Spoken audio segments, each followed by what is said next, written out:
Hello friends, मैं आशुतोष स्वागत करता हूं आपके अपने free educational channel wifi book में। तो फ्रेंड्स, जैसा कि आप लोग जानते हैं कि हम चैप्टर वाइज करके बोर्ड में आने वाले जो इम्पोर्टेंट क्वेश्चंस हैं उनकी वीडियोस बनाते हैं। तो इस वीडियो में हम क्लास 10th के चैप्टर 3 दो चर वाले रैखिक समीकरण युग्म में आने वाले सभी इम्पोर्टेंट क्वेश्चंस को बताएंगे। जिसका फर्स्ट क्वेश्चन है कि के किस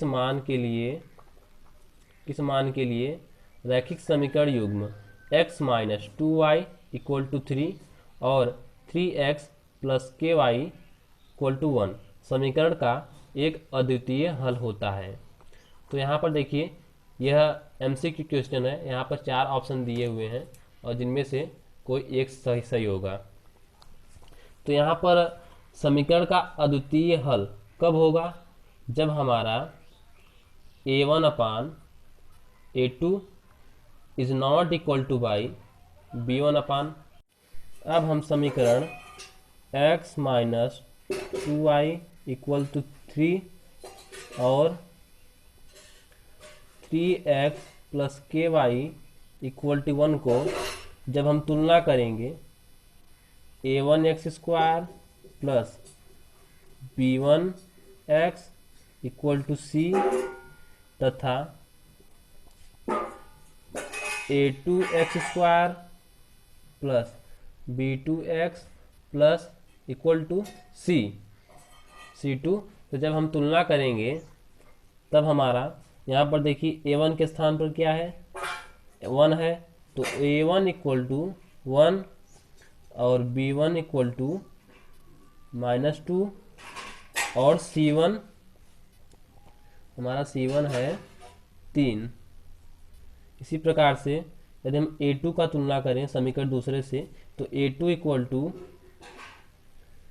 3, b2 इक्वल टू k है और c2 इक्वल टू 1 है। तो अब इसे हम a1 upon a2 equal to b1 upon b2 equal to c1 upon c2 के रूप में लिखेंगे। तो यहाँ पर a1 देखिए हमारा क्या है?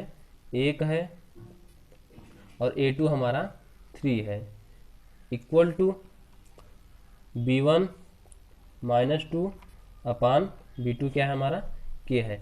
तो यहाँ पर देखिए 1/3 जो है -2 अपान k, यह बराबर नहीं होगा। क्यों नहीं होगा? क्योंकि जो हमारा समीकरण है उसका अद्वितीय हल होता है। तो यहाँ पर अद्वितीय हल कब होगा? जब हमारा a1 upon a2 is not equal to y b1 upon b2 के रूप में होगा। अब इसका हम तीसरे गुणनखंड करेंगे तो k इक्वल टू -2 इंटू 3 हो जाएगा। तो अब देखिए यहाँ पर k इक्वल टू यहाँ पर इज नॉट इक्वल टू है, तो k is not equal to by -6। ये हमारा आंसर है। तो यहाँ पर देखिए जो हमारा डी वाला ऑप्शन है यह सही है। अब सेकंड क्वेश्चन है कि दिखाइए कि समीकरण निकाय का कोई हल नहीं है। तो यहाँ पर दो समीकरण दिया हुआ है 6x plus 5y equal to 11 और सेकंड समीकरण है कि 9x plus 15y upon 2 equal to 21। तो हमें दिखाना है कि हमारा जो समीकरण है इसका कोई हल नहीं है। तो जब हमारा a1 upon a2 equal to b1 upon b2 is not equal to by c1 upon c2 के रूप में होगा, तब जाकर हमारा जो समीकरण का हल है उसका कोई हल नहीं होगा। तो यहाँ पर हम तुलना कर लेंगे। जब तुलना करेंगे तो a1 इक्वल टू 6 हो जाएगा, b1 इक्वल टू 5 और हमारा c1 इक्वल टू 11।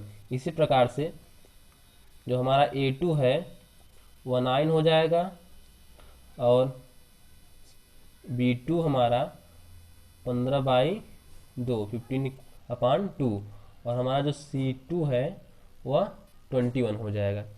तो यहाँ पर a1 अपान a2 के रूप में लिखेंगे तो a1 हमारा 6 है और a2 हमारा 9 है इक्वल टू कर देंगे और b1 हमारा 5 है और हमारा देखिए जो b2 है वह 15/2 है इक्वल टू C1 हमारा 11 है और C2 हमारा 21 है। अब इसे हम सॉल्व करेंगे तो हमारा जो 2 है वो ऊपर चला आएगा, तो 6/9 equal to 5 into 2/15 equal to 11/21। यहाँ पर देखिए कटेगा 3 दूने 6, 3 त्रिका 9, 5 एका 5, 5 तिहाई 15, ये नहीं कटेगा। अब देखिए हमारा क्या आया, 2/3 इक्वल टू 2/3 इक्वल टू 11/21।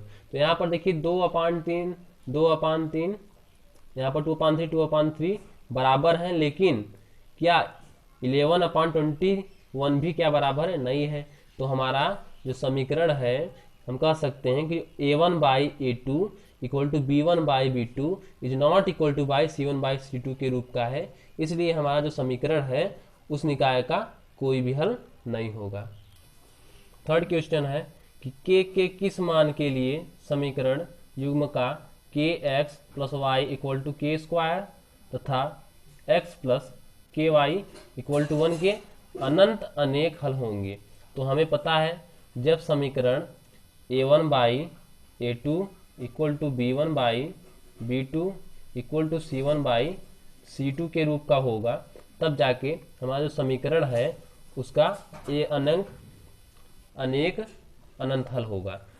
तो सबसे पहले हम समीकरण kx plus y equal to k square तथा x plus k y equal to 1 को a1x square plus b1x equal to c और a2x square plus b2x equal to c से तुलना करने पर, जब हम तुलना करेंगे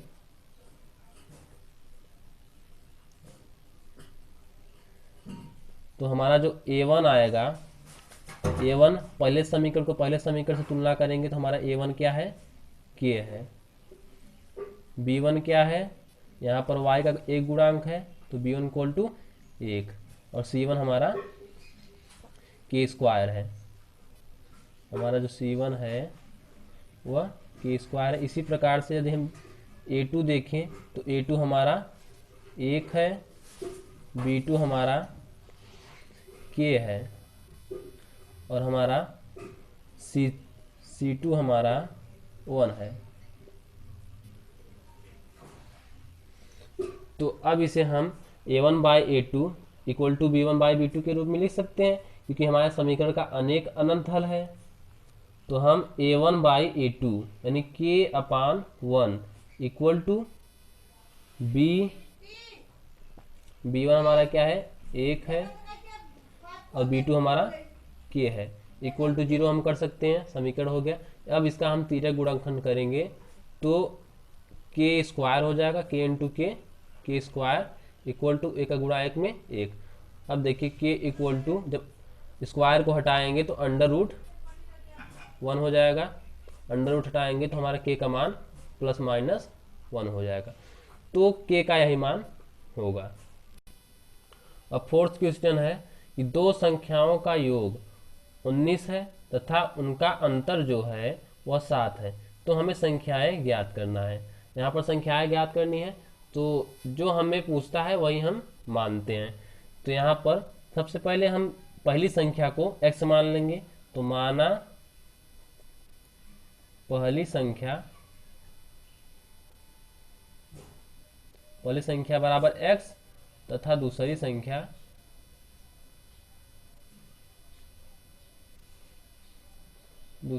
बराबर y मान लेते हैं।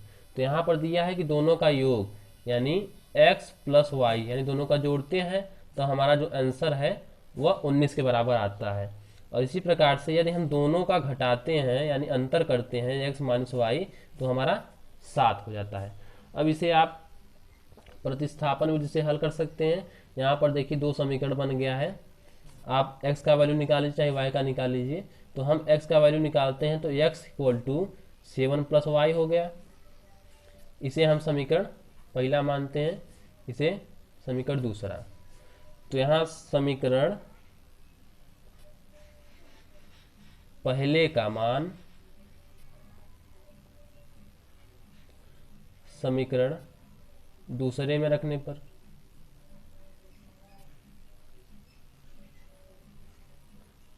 जब मान रखेंगे x का मान, तो यहाँ पर देखिए 7 प्लस वाई, तो x की जगह पर 7 प्लस वाई, तो 7 प्लस वाई और प्लस वाई इक्वल टू 19, और यहाँ पर वाई वाई 2y हो जाएगा, और 7 जब राइट साइड में ले जाएंगे तो माइनस में हो जाएगा, तो 2y इक्वल टू 19 माइनस 7, तो y इक्वल टू 19 में से जब 7 घटाएंगे 19 में से तो हमारा 12 आएगा, और प्लस ये 2 देखिए गुणा में था, राइट साइड में ले जाएंगे तो भाग में हो जाएगा।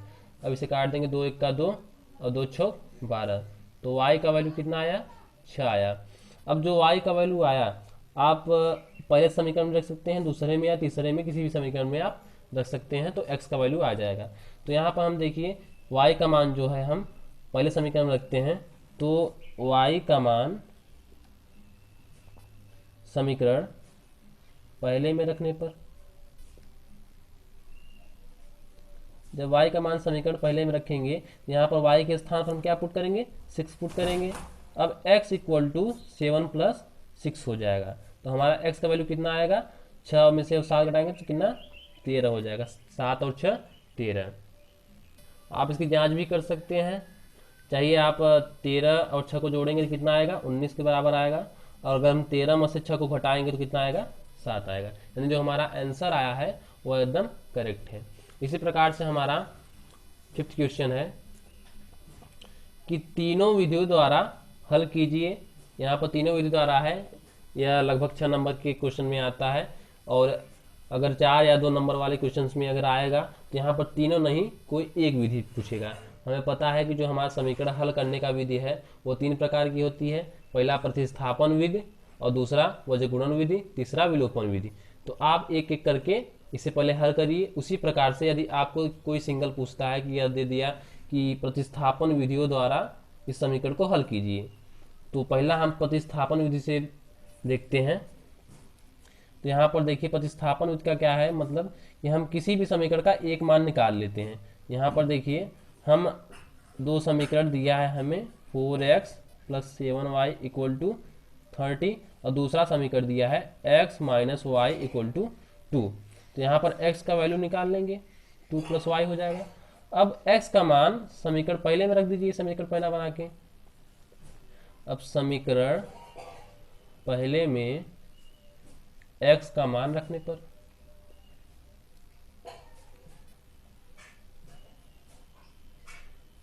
जब समीकरण पहले में जब x का मान रखेंगे तो हमारा x की जगह पर हम 4 ये 2 प्लस वाई रखेंगे, तो 4 into 2 plus y plus 7 y equal to 30 ये होगा। अब 4 दूनी 8 plus 4 y plus 7 y equal to 30, 7 4 11 हो जाएगा, और यहाँ 8 प्लस 11 वाई इक्वल टू 30। अब यहाँ देखिए राइट साइड में ले जाएंगे तो माइनस में हो जाएगा, तो 11 वाई इक्वल टू 13 माइनस 8। अब देखिए 30 में जब 8 घटाएंगे तो हमारा 22 आएगा, और y इक्वल टू ये 22 हो गया। जब इसे मल्टीप्लाई में था राइट साइड में ले जाएंगे तो डिवाइड में। अब इसे काट देंगे तो 11 का 11 तो 11 दूना 22। हमारा जो y का वैल्यू आया वो कितना आया, 2 आया। अब इस वैल्यू को हम उठा के इस समीकरण से दूसरा मान के इसी में रख देते हैं, फिर दूसरा समीकरण मान के हम इसमें रख दें, चाहे पहले में रख दें, किसी भी समीकरण में रख देंगे, x का वैल्यू आ जाएगा। तो y का मान समीकरण दूसरे में रखने पर अब देखिए यहाँ पर x equal to 2 plus y है, तो यहाँ पर y के स्थान पर हम जब 2 रखेंगे तो 2 प्लस 2 हो जाएगा। तो हमारा जो x का वैल्यू आया वो कितना आया, 4 आ गया। इसी प्रकार से हमारा जो x का वैल्यू भी आ गया और y का वैल्यू आ गया। ये था हमारा प्रतिस्थापन विधि। अब देखते हैं विलोपन विधि। विलोपन विधि का जो मतलब होता है वहाँ पर कि जो हमारा दो चर संख्याएं होती हैं, यहाँ पर दो चर संख्याएं, एक x है एक y है, तो दोनों चर संख्याओं में से हम किसी भी एक चर संख्या को विलुप्त कर देंगे। तो यहाँ पर पहला जो समीकरण है x minus y equal to 2 है, और दूसरा समीकरण है 4x plus 7y equal to 30। तो यहाँ पर पहले हम बराबर करेंगे कि जो ये समीकरण है इसका कोई भी एक चर दूसरे चर के बराबर हो जाए। तो इस समीकरण में हम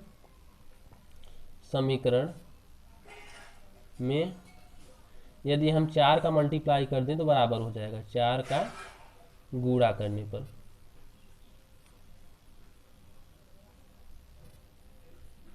जब हम 4 का गुणा करेंगे तो देखिए 4x minus 4y equal to 4 दूनी 8। अब इसे हम घटा देंगे, जब घटाएंगे तो साइन चेंज हो जाएगा। अब देखिए 4x कट जाएगा पूरी तरह से, अब 4 प्लस के 4y और प्लस के 7y कितना हो जाएगा 11y। यहाँ पर घटा देंगे तो 22 बचेगा। अब y का वैल्यू जब हम निकालेंगे तो 22/11 हो जाएगा, काट देंगे तो 11 का 11 दूना 22। पिछली बार भी हमारा जो y का वैल्यू आया था कितना आया था 2 आया था। अब इस वैल्यू को हम उठाकर इस समीकरण में रख देंगे। जब यहाँ पर रखेंगे तो हमारा x माइनस 2 इक्वल टू 2।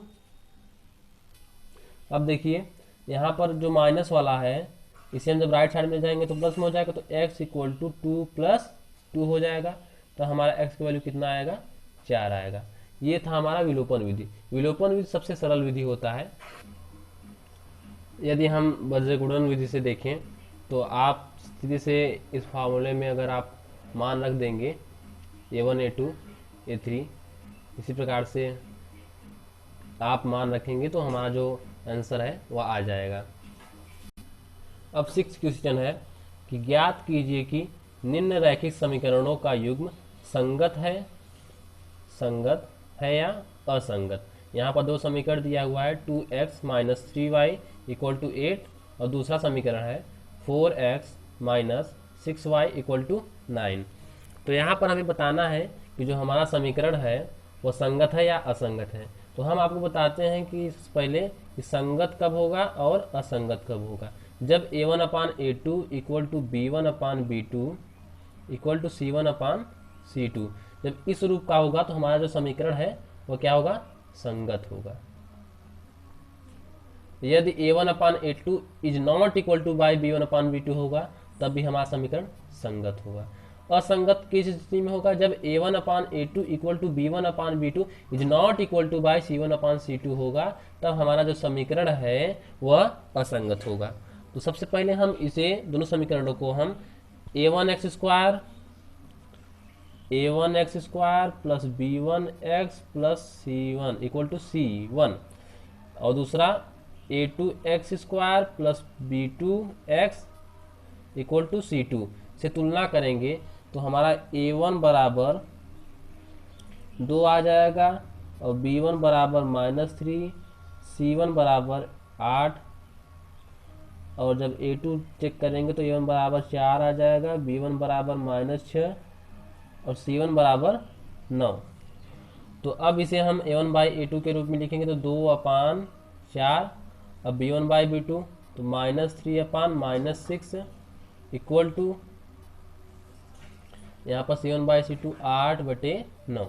तो यहाँ पर देखिए 2 1 का 2, 2 दूनी 4, 3 1 का 3, 3 दूनी 6, ये नहीं कट रहा है, ये कटेगा 2 3 6 नहीं कटेगा ये। तो यहाँ पर देखिए अब 1/2 इक्वल टू 8/9। तो यहाँ पर देखिए a1/a2 है, b1 इक्वल टू b1/b2 है, is not equal to by c1/c2 है। यहाँ पर a1/a2 बराबर है b1/b2 के, लेकिन b1/b2 a1/a2 इन दोनों में से कोई भी बराबर नहीं है c1/c2 के रूप में, इसलिए हमारा जो समीकरण है वह क्या होगा असंगत होगा। यदि यह a1/a2 equal to b1/b2 equal to c1/c2 होता तो हमारा संगत होता। यहाँ पर देखिए 7th क्वेश्चन है। अब एक आयताकार बाग का अर्ध परिमाप 36 मीटर है, जिसकी लंबाई चौड़ाई से 4 मीटर अधिक है। बाग की विमाएँ ज्ञात कीजिए। जिसकी लंबाई क्या है, चौड़ाई से 4 मीटर का अधिक है। तो मान लीजिए हमारा कोई आयताकार बाग हो गया और इसका हम लंबाई जो है x मानते हैं, लंबाई और चौड़ाई x मानते हैं और लंबाई y मानते हैं। तो यहाँ पर देखिए पहला हमारा जो परिमाप दिया हुआ है वो अर्ध परिमाप है, यानी जो हमारा इतने इतने का जो एरिया है x वाला और y वाला, इन दोनों का जो योग है वह कितना है, 36 है। तो पहला x plus y equal to कितना होगा, 36। लिखते समय आप पहले यहाँ पर लिख दीजिएगा कि माना लंबाई इक्वल टू x तथा चौड़ाई इक्वल टू y। अब देखिए यह हमारा एक समीकरण भी हो जाएगा। इसी प्रकार से दूसरा देख दिया है कि जिसकी लंबाई, जो हमारा लंबाई है यानी लंबाई हमारा x, ये हो गया, इसकी लंबाई चौड़ाई से 4 मीटर अधिक है। हमारा जो चौड़ाई है ये चौड़ाई 4 मीटर अधिक है, यानी हमारा जो हमारा x है वह y से 4 मीटर अधिक है। ये हमारा समीकरण दूसरा है। अब इसे चाहे आप विलोपन विधि से कर लें, चाहे आप प्रतिस्थापन विधि से करिए। विलोपन विधि सरल पड़ता है इसलिए हम विलोपन विधि से करेंगे। अब देखिए y को लेफ्ट साइड में ले जाएंगे तो माइनस में हो जाएगा, इसे रीअरेंज करने पर x minus y equal to 4। अब देखिए इसे हम विलोपन विधि से हल करेंगे तो x plus y equal to 36, x minus y equal to 4। अब इसे हम घटा देंगे, यहाँ पर जब घटाएंगे तो ये कट जाएगा और ये प्लस के वाई और प्लस 2y हो जाएगा इक्वल टू 36 में से 4 घटाएंगे तो 32। अब y इक्वल टू 32/2, 2 1 का 2 और ये 16 आ गया। तो जो हमारा y का वैल्यू आया वो कितना आया, वैल्यू 16 आया। हमने 16 को क्या माना था, 16 को हमने चौड़ाई माना था, तो y का वैल्यू मिल गया। अब इसे हम किसी भी एक समीकरण में रख देंगे। आप समीकरण से 3 मान लीजिए और तीसरे समीकरण में रख दीजिए। अब देखिए या फिर दूसरे समीकरण में रख दीजिए, तो y का मान समीकरण दूसरे में रखने पर, अब देखिए x equal to y plus 4 है और y की जगह पर हम जब y का वैल्यू पुट कर देंगे तो 16 प्लस 4 हो जाएगा। अब x इक्वल टू 20, तो हमारा जो x का वैल्यू आया वो कितना है, 20 है और y का वैल्यू 16। आप जो माने हो वही लिख दीजिए। यहाँ पर हमने लंबाई को x माना था तो हमारा लंबाई क्या है, लंबाई बराबर 20 हो जाएगा, तथा चौड़ाई को हमने क्या माना था, y माना था। तो चौड़ाई